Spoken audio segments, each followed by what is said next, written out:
I am so happy that you're able to join us for this extended interview.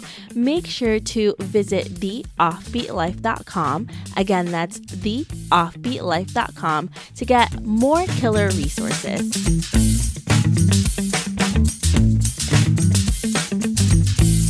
Hey everyone, thank you so much for joining us for this extended interview with David and Nadia, where they're going to share how to start working remotely. Hey, David and Nadia. Hey. Thank you so much for joining us. But before we get into the incredible tips that you're going to tell us about how to work remotely, can you tell us a little bit more about you both and why you live an offbeat life? So we travel the world in a 1969 VW bus. Guess you can call it the van life, but technically it's a bus, so it's the bus life. And yeah, we work remotely from our bus on a daily basis. Make sure to actually listen to the full interview with David and Nadia, where they're going to expand more about their story and how they got there. So for a lot of my listeners, they want to be freelancers and they're also looking at your life and they want to do this as well. For someone who has a job that's not necessarily can be turned into remote work, how do you think someone can start to do this for themselves as well? I think the most important thing is to work at something you enjoy. Obviously, teaming that with something that works remotely may be an initial struggle if you're not particularly familiar with remote work or how to do it.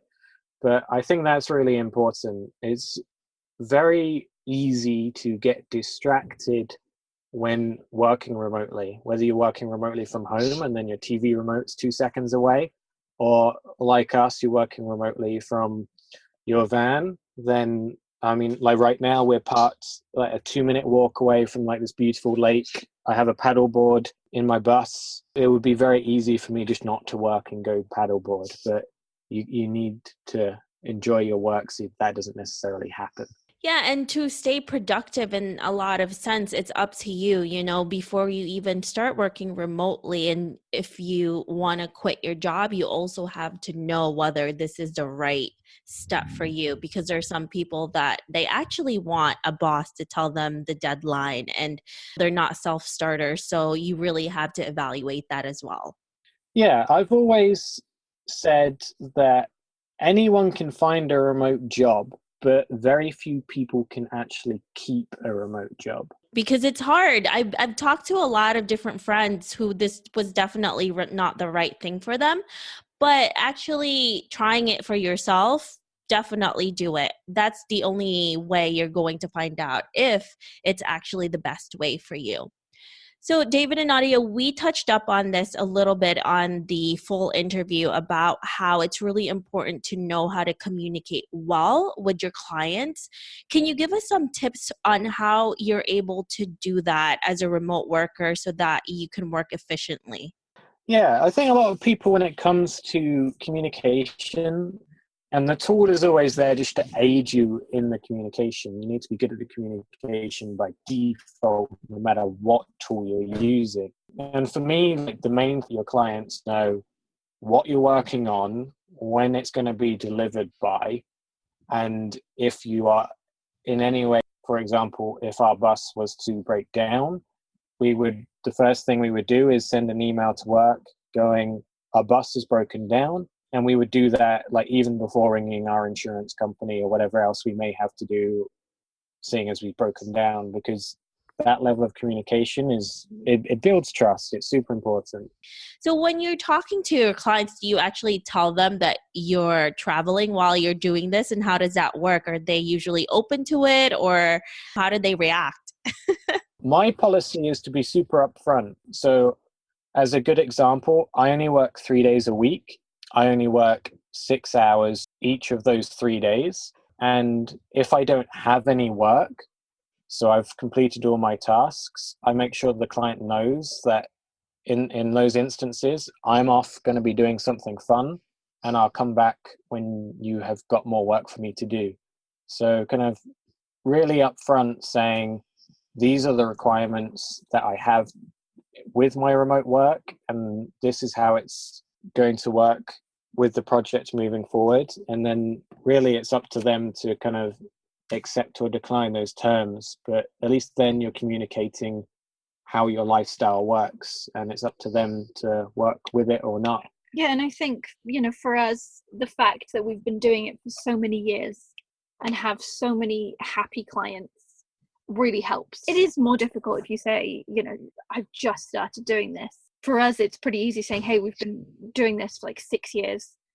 It's clearly not affected our work. Here are, some things our clients have to say about us. And then, it kind of quashes any second thoughts that anyone would have. But I think, the most important thing would be to prove that you can get the work done, to show that they come first, and not, going to the beach or going to the lake and going paddleboarding. It definitely takes a lot of self-discipline and dedication on your part to be able to do that as well, because like we spoke about, you don't have a boss to tell you what to do, or nobody's over your shoulders telling you when your deadline is. You have to be on top of your game. Yeah, definitely. I mean, I think a really good testament to the communication side of remote working is with my current freelance project I have right now, is building an app for this company in London. I am the only person who works with the company who is remote.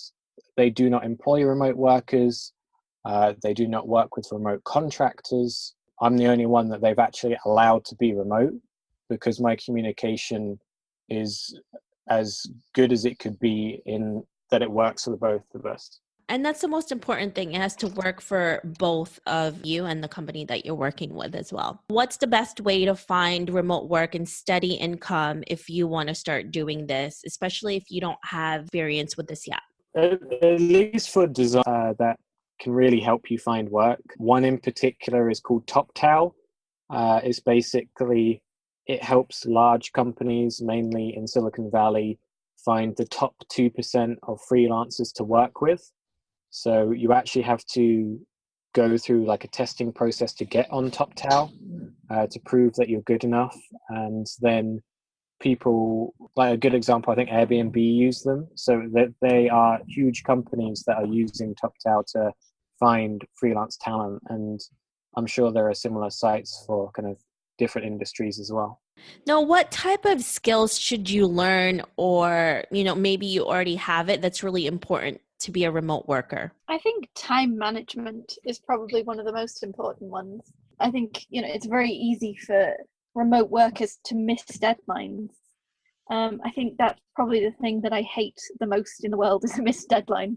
And so, I think, just making sure that if you want to go off and do something else in the day, give yourself some extra room so that you have an extra 2 hours of working time, so that if you need it, you have it to get the project done. If not, you can go off and do what you want. But I think managing your own time rather than, leaving it to the last minute. Yeah, and that's definitely not going to give you a good reputation, especially if something goes wrong as well, then there's no time to do it. Yeah, exactly. Yeah, so I think it's always good to beat the deadlines that you have for your clients. So if your client says, oh, I need something by the 7th, set yourself a deadline by the 5th. And then you have a couple of days to like re-go over it, or to edit it again, like in the case of writing. But you definitely don't want to give yourself the same deadline that you on the day that you have to send it to them, because then, yes, something could go wrong. Someone could, spill a latte over your computer. I did that yesterday to Nadia. Oh no. And so it's very important that you don't have deadlines that day. Yeah, under promise, overachieve. That's a really good way of putting it. Well done. Good job, David. Thank you guys so much for these incredible tips. We really appreciate them. So if our listeners want to know more about you, where can they find you?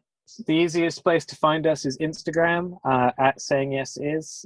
You'll pretty much get daily updates of where we are and the crazy stuff we're doing. And then for like guides on remote work and destinations, our blog, sayingyes.is.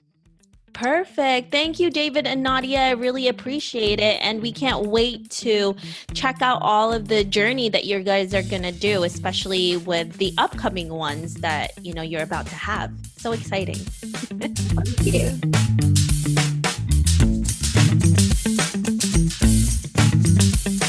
I hope you enjoyed this extended interview with David and Nadia.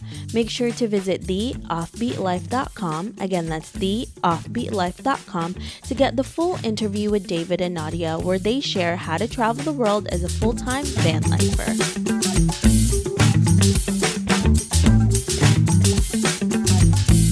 Thanks for joining me on this extended interview. Don't forget to subscribe and leave a review on iTunes.